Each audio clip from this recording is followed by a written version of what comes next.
तो क्या शाहरुख खान की फिल्म जवान और रणबीर कपूर की एनिमल को लेकर शाहरुख खान और रणबीर कपूर के बीच में एक मीटिंग हुई है? याद कीजिए दोस्तों, मैंने आपको इसी मंच पर बताया था कि जवान रिलीज होने वाली थी 2 जून को, पोस्टपोन हुई अगस्त में और अब 7 सितंबर को रिलीज हो रही है।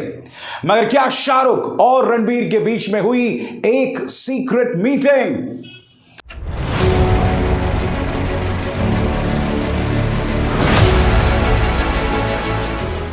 फिल्मी बातें विद अभिसार। हेलो, वेलकम, खुशामदीद, नमस्कार। आप देख रहे हैं फिल्मी बातें और मैं हूं आपका होस्ट अभिसार। तो दोस्तों, आज हम बात करने वाले हैं एक बहुत ही दिलचस्प सीक्रेट मीटिंग की। मैं आपको बताना चाहूंगा कि रणबीर कपूर की एक फिल्म आ रही है जिसका नाम है एनिमल। रणबीर के फैंस बेसब्री से एनिमल का इंतजार कर रहे हैं और इसका डायरेक्शन किया है संदीप वांगारेड्डी ने। कौन संदीप वांगारेड्डी? जिन्होंने कबीर सिंह को डायरेक्ट किया था। एनिमल के बारे में कहा जाता है कि यह एक गैंगस्टर ड्रामा है और इस फिल्म में हालात कुछ इस कदर हो जाते हैं कि रणबीर कपूर शख्सियत से एक जानवर, एक खूंखार जानवर जैसा हो जाता है। नहीं, मैं ये नहीं कह रहा हूं ये वरुण धवन की भेड़िया जैसी है, वैसा कुछ नहीं है। ये एक बेसिकली गैंगस्टर ड्रामा है। तो ये फिल्म रिलीज हो रही है 11 अगस्त को। हुआ यह था दोस्तों कि जैसे ही 2 जून से जवान को पोस्टपोन किया गया तो पहले जवान के प्रोड्यूसर्स ने कहा कि इसे अगस्त में रिलीज किया जाए, मगर फिर रणबीर कपूर ने शाहरुख खान को एक फोन घुमाया। दोनों के बीच में मुलाकात होती है। टाइम्स ऑफ इंडिया की इस खबर के मुताबिक रणबीर ने उनसे अपील की और उनसे कहा कि क्या आप अपनी फिल्म पोस्टपोन कर सकते हैं। शाहरुख ने इस बात पर विचार किया और दोनों इस कंक्लूजन पर पहुंचे कि 2 बड़ी फिल्में एक ही दिन रिलीज होती हैं या एक हफ्ते के अंतर में भी रिलीज होती हैं तो एक दूसरे का बिजनेस खा सकती हैं। और मुद्दा सिर्फ बिजनेस खाने का नहीं है दोस्तों, मुद्दा यह है कि जब एक बड़ी फिल्म आती है तो उसे ज्यादा से ज्यादा सिनेमा घरों की जरूरत पड़ती है। पठान की सफलता ने एक जो बड़ा काम किया है ना दोस्तों, एक अरसे से सिंगल स्क्रीन्स खामोश पड़े हुए थे, खासतौर से कोविड के बाद। मगर कोविड के बाद और पठान की रिलीज के बाद सिंगल स्क्रीन्स में एक बार फिर जान आ गई है। तो दोनों के बीच बातचीत हुई, दोनों इस कंक्लूजन पे पहुंचे कि अगर अगस्त में फिल्म रिलीज होती है तो दोनों एक दूसरे का बिजनेस खा सकते हैं।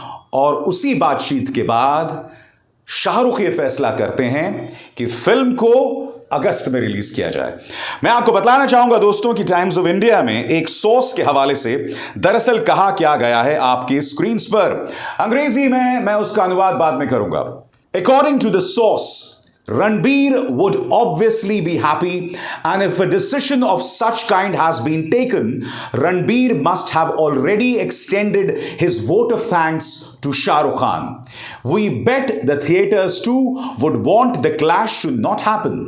Theaters would love both the films to run well. Actually, both movies are believed to have been made well with interesting plots. कहने का क्या मतलब है दोस्तों? दोनों फिल्म बेहतरीन है, दोनों फिल्में अच्छी हैं और अगर एक फिल्म को अपना बिजनेस करने में कोई अड़चन सामने पेश ना आए, यानी कि 2 बड़ी फिल्में एक साथ सिनेमा घरों में ना हो, तो दर्शकों का ध्यान एक फिल्म की तरफ जाता है। इसीलिए एक ही हफ्ते में या शायद एक हफ्ते के अंतर में रिलीज करने के बजाय दोनों फिल्मों में अब करीब 1 महीने का, ये कहा जाए कम से कम 24 दिनों का गैप आ गया है, क्योंकि 11 अगस्त को रिलीज हो रही है एनिमल और जवान रिलीज होगी 7 सितंबर को।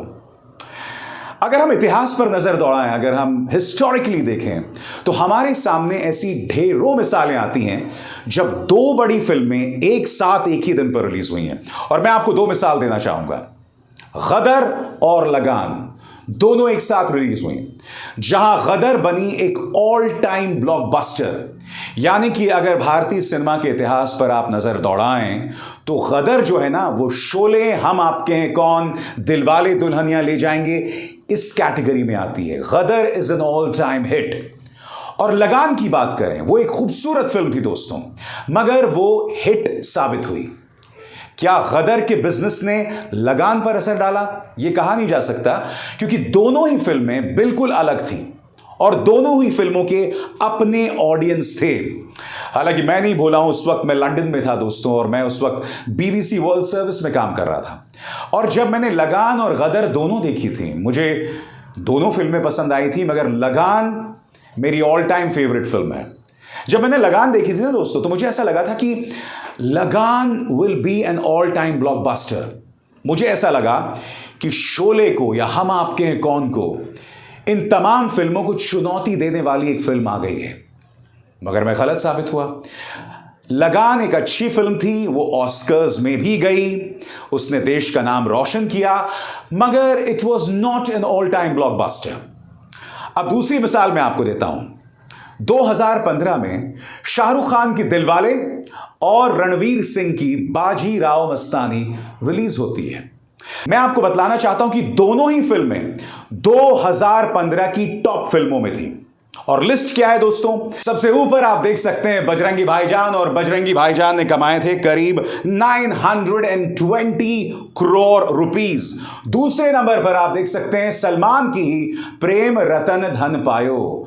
माय गुडनेस, 2015 सलमान के लिए क्या साल था, क्योंकि देखिए प्रेम रतन धन पायो कोई बहुत अच्छी फिल्म नहीं थी। Bajrangi Bhaijaan no doubt a beautiful film, मगर प्रेम रतन धन पायो वो नंबर 2 पे थी। और मैं आपको बतलाना चाहता हूं कि प्रेम रतन धन पायो ने कमाए थे 432 करोड़ रुपीस। अब तीसरे नंबर पर इस लिस्ट के हिसाब से दिलवाले है, शाहरुख खान की दिलवाले, और दिलवाले ने कमाई की थी 376 करोड़ रुपए की। और उसके बाद चौथे नंबर पर आती है बाजीराव मस्तानी, जिसने 356 करोड़ रुपए की कमाई की थी। कहने को दिलवाले जो है वो बाजीराव मस्तानी से ऊपर थी कमाई के मामले में, मगर शाहरुख खान इसके बॉक्स ऑफिस परफॉर्मेंस से खुश नहीं थे। आपके सामने ये न्यूज आइटम, जिसके मुताबिक शाहरुख खान कह रहे थे कि वो भारत में, इंडिया में जिस तरह का बिजनेस दिलवाले ने किया ना, उससे खुश नहीं थे। काजोल भी उससे बहुत ज्यादा खुश नहीं थी। उल्टा काजोल ने तो यह तक कहा कि बेहतर होता अगर मैं सुजॉय घोष की फिल्म कर लेती और दिलवाले ना करती। इतना बड़ा बयान दी था काजोल ने। तो कहने का अर्थ क्या है दोस्तों? दो बड़ी फिल्म एक ही दिन रिलीज होती हैं।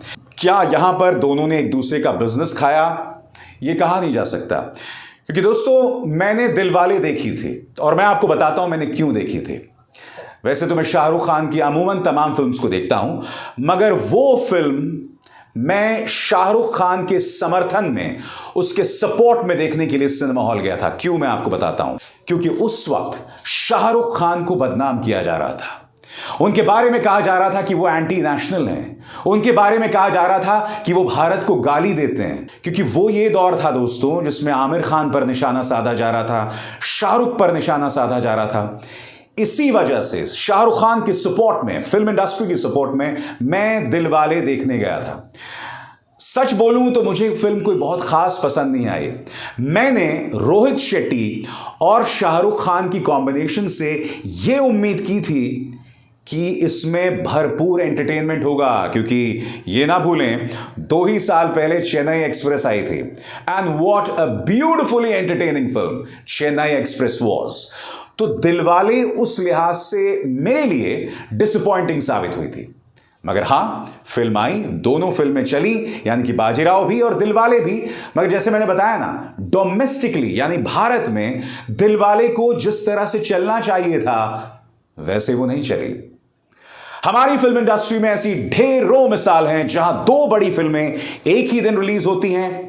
एक फिल्म अगर बेहतर होती है, दूसरी फिल्म अगर खराब होती है, तो जो बेहतर फिल्म है वो खराब फिल्म को खा जाती है। और अगर दोनों ही फिल्में अच्छी होती हैं तो दोनों ही फिल्में अपनी ऑडियंस ढूंढ लेती हैं। हकीकत यह है। तो अभिसार शर्मा को दीजिए इजाजत। नमस्कार।